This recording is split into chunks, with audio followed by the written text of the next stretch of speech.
అన్ని రకాల వస్త్రాలపై up to 66% of.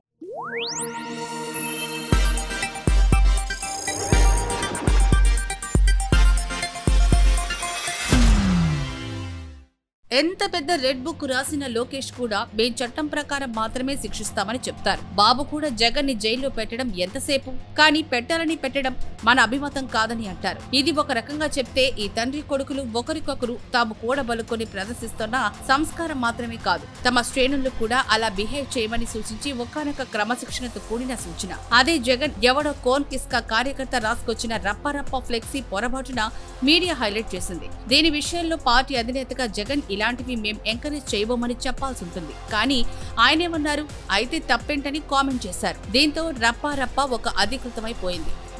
Dialogue చెప్పు ఒకసారి, మళ్ళీ ఏమన్నాడు, మళ్ళా చెప్పు, పూర్తి డైలాగ్ చెప్పాలా? పూర్తి డైలాగ్ చెప్పదు ఏంది, మళ్ళీ చెప్పు, కొంచెం మైక్ తీసుకొని చెప్పు, బాగా వినపడుతుంది నాకు. ఏం జాతరలో మళ్ళీ చెప్పు, గంగమ్మ జాతరలో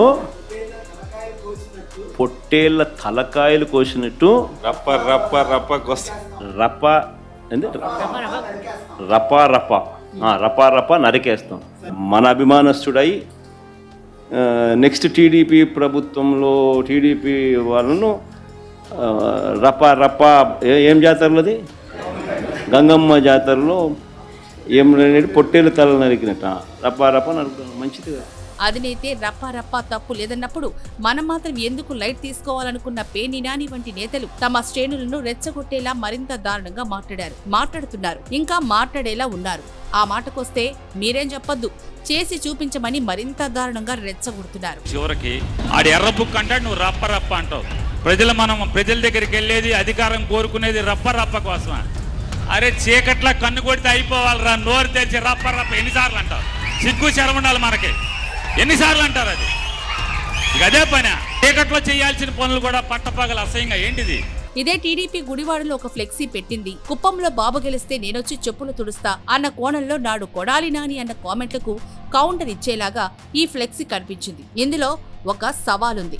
ఆ సవాల్ను మేం గెలిచామన్న ధోరణి కనిపిస్తోంది. కానీ జగన్ నాయకత్వంలోని వైసీపీ ఎక్కడి వరకు వెళ్లిపోయిందంటే హింసను పేట్రేగేలా ప్రేరేపిస్తోంది. టీడీపీ నుంచి కూడా కొందరు దుందుడుకు చర్యలు చేస్తుండవచ్చు, కానీ అధినేత స్థాయిలో ఇలాంటి హింసాత్మక ధోరణిని రెచ్చగొట్టడం సమంజసం కాదు అన్న మాట వినిపిస్తోంది. ఇదే పేర్ని నాని తాను సమాచార శాఖను నిర్వహించారు. అంటే ఏ మాట వెలుగులోకి రావాలి, ఏ మాట రాకూడదు, దేనికి ప్రచారం ఎక్కువ కనిపించాలి, దేనికి కల్పించకూడదు అని ఈ సీనియర్ మాజీ మంత్రి వర్యులకు ఎంతో స్పష్టంగా తెలియాల్సింది. తెలుసు కూడా. కానీ ఇక్కడేం జరుగుతోంది, కావాలని తన క్యాడర్ ని రెచ్చగొడుతూ 10 మందికి ప్రేరణనిస్తున్నారు. దీంతో ఎవరైనా చేయరని పని చేస్తే ఇందుకు బాధ్యులెవరు అన్నది ఇప్పుడు అర్థం కాని ప్రశ్నగా తయారైంది. ఇప్పటికే అధినేత బయట అడుగు పెడితేనే ఎన్నేసి ప్రాణాలు పోతాయో అన్న టెన్షన్ రాజ్యమేలుతోంది. ఈ క్రమంలో ఇలాంటి హింసాత్మక వ్యాఖ్యల కారణంగా ఇదెంతటి ప్రాణ నష్టానికి దారితీస్తుందో అన్న ఆందోళన చెలరేగుతోంది. మొన్నటికి మొన్న కోవూరు మాజీ ఎమ్మెల్యే ప్రసన్న కుమార్ రెడ్డి మహిళా ఎమ్మెల్యేని అనుచిత వ్యాఖ్యలు మాట్లాడడం వల్ల ప్రజ్వరిల్లిన హింస ఒక గుణపాఠంగా వీరెవరూ తీసుకోవడం లేదు. పైపెచ్చు ఇలాంటి ధోరణికి పాల్పడి అధినేత నుంచి వీరతాళ్లు వేయించుకోవాలి అన్న ఉత్సుకతతో ఉన్నట్టు కనిపిస్తోంది. ఇప్పటికీ మాటలు, వచ్చే రోజుల్లో అవి చేతల్లోకి మారితే పరిస్థితేంటి? అందుకైనా జగనన్న గంజాయి బ్యాచ్ కి కొమ్ము కాయడం, బెట్టింగ్ రాయల విగ్రహాలు ఆవిష్కరించడం ఏవీ అర్థం కావడం లేదని వాపోవడం సగటు ఆంధ్రుడి వంతవుతోంది. అంటే జగన్ ప్రస్తుతం వెళ్తున్న ధోరణి చూస్తుంటే ఇప్పటి వరకు సీమకే పరిమితమైన ఫ్యాక్షన్ సంస్కృతిని రాష్ట్రమంతటా విస్తరించడానికి కంగణం కట్టుకున్నట్లుగా కనిపిస్తోందని వాపోతున్న వారు లేకపోలేదు. మరి ఈ వికృత సంస్కృతి ఎక్కడికి చేరుతుందో ఆ పైవాడికి ఎరుక అన్న ఆందోళన వ్యక్తం చేస్తున్నారు పలువురు సామాజికవేత్తలు.